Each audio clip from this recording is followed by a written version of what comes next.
Come on, Dr. Gilligan. We know by now that Sigmund Freud's theories are ridiculous. People take his ideas too far. They oversimplify his reasoning. His ideas always seem to revolve around sex. His science was too limited or not valid. And worst of all for me, he didn't know much about literature. So why should we listen to his ideas? You are right. But here is the important point. His theories remain an important part of contemporary psychological criticism. It's not that everything is sexually motivated, but much is. It's not that the unconscious is divided into three parts, but the basic divisions of internal conflict remain, and his notions have only been expanded upon, not debunked. And his applications to literature have merit, especially when we understand that much art is an extension of our conscious and unconscious minds. And we still talk about narcissism. Oh, yes. It's considered by many to be one of the most common psychoses of modern times. But what about Freud is still working today? My own work, for one. The ideas of Erikson, of Robert Gilligan, of David Risman, of hundreds of others. And we must credit the Jungian school of psychology to Freud, since Carl Jung studied under him. More still, the Lacanian school owes nearly everything to Freud. Lacan? Another time. For now, it is important to understand that the most common applications of Freudian psychology to literature and to modern psychologists is through childhood development. You know how this works. The psychologist probes one's childhood and uncovers past traumas which can explain common neuroses. Well, it is not so simple and not so general as that, but this is where our modern work has taken us. I am afraid to ask, but can you help me understand this? Absolutely. To begin, we must understand that humans pass through several critical stages of psychological awareness during their lifetimes. If they do well at these turning points in their development, they have healthy psychologies. They find balance. If they do not do well, by this I mean that if they suffer trauma, if they fail to answer the critical questions, if they are in some way prevented from meeting the challenges they face, they may develop some kinds of neurosis. They may find themselves angry, depressed, frustrated, or otherwise unfulfilled. More, they may even exhibit behavior damaging to themselves or others. You're saying that if I had trouble at a critical point in life, I could have been psychologically injured. Yes. Most psychologists agree here. Where they sometimes differ is how these stages operate. For literature, we might ask if a particular character, Hamlet, Dorian Gray, Cats, Ethan Frome, the narrator of Invisible Man, has been so damaged. We can ask if he is in a state of arrested development. Do you mean we can diagnose the characters of a novel or story? Yes. Or of a poem, play, etc. We may use the diagnosis to better understand the internal conflicts they suffer. You can see how this would be valuable. Rather than merely say that Hamlet suffers self-doubt, we might also say with textual evidence that he suffers a pre-adolescent anxiety of guilt because he has never learned to be truly independent. He displaces his anxiety over the loss of adult role models like his mother into antagonism against his potential wife Ophelia. You are saying that Hamlet hates his mother and so attacks Ophelia? It is a theory. I am simply demonstrating how the psychological criticism might be used. Of course, this would be an Erikson approach to the play. If I were to employ the works of Gilligan, we might say that Hamlet is still acting as an early adolescent in the imperial stage of development, unable to share his emotional experiences, Especially with his early relocation to school and away from family, he finds instead friends who mirror his insecurities, like Rosencrantz and Guildenstern. But you said earlier it was because of his hatred of his mother. Different theorists, different theories. I find them interesting and often complementary, not in conflict. Erikson might go further to suggest that Hamlet suffers from identity diffusion. He is conflicted between his own wishes and the parental principles of his father, who is a psychological ghost, a voice in his own mind. Hamlet hangs in a precarious state until he decides to act totally bad in order to destroy a deep, guilty moral conflict. And that is when people begin to die. This is all frightening. Now you are saying that Hamlet is an evil narcissist. What do you think literature is about? Do you really believe it is just about teaching moral lessons we call themes? Nonsense. Literature is an extension of our psychologies, which means that we ultimately find ourselves within it.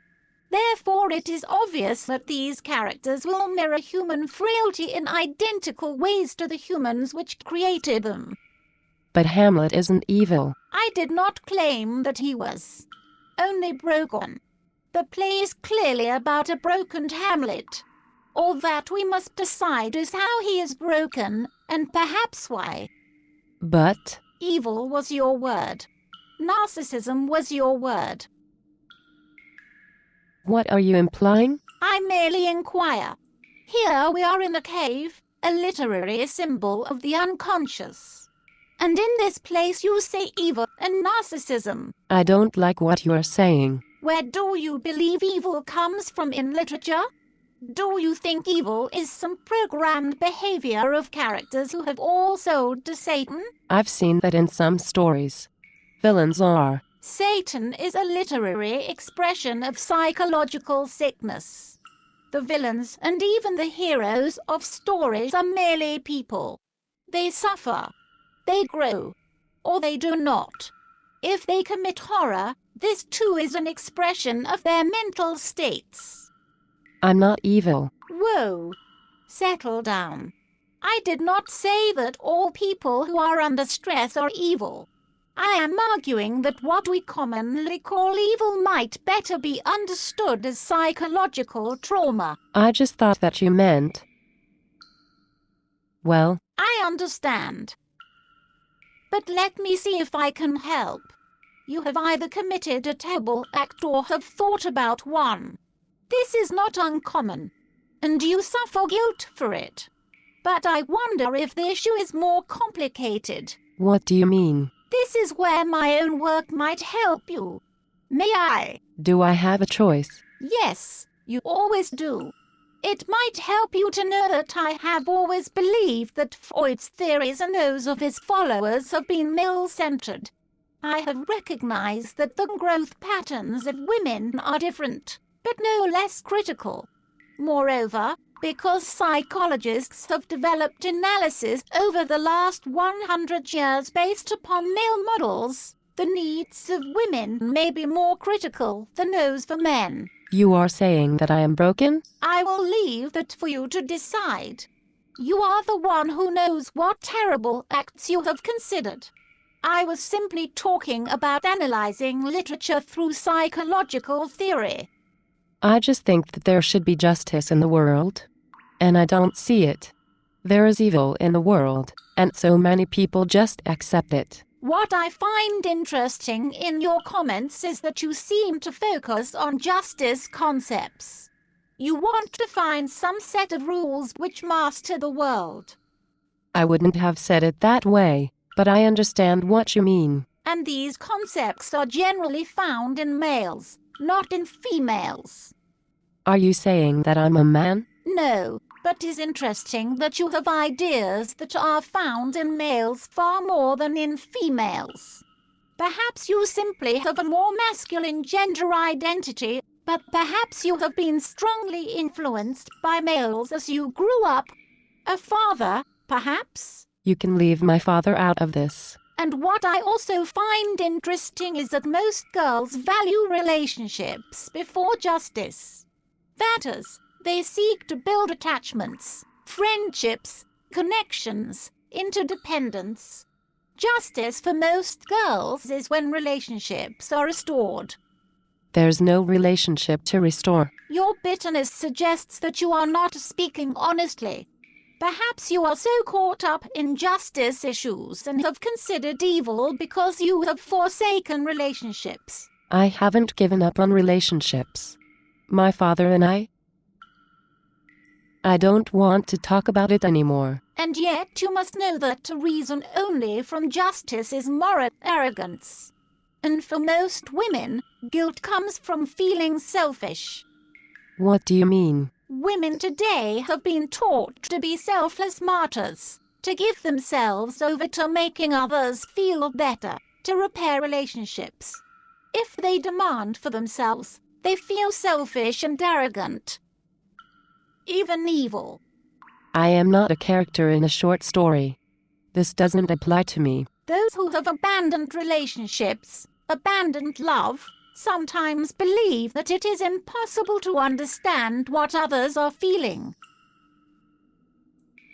But most women know better. I'm not talking about love. You were also not talking about your father.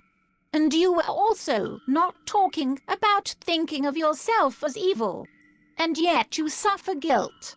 I am simply talking about some of my theories of men and of women. And we are in your cave. Stop it. I am not a character.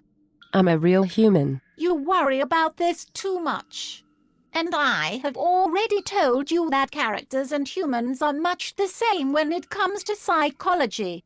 But you can see how we might apply my ideas to characters if we chose to. What if I knew people who I thought were evil? Remember what I have told you.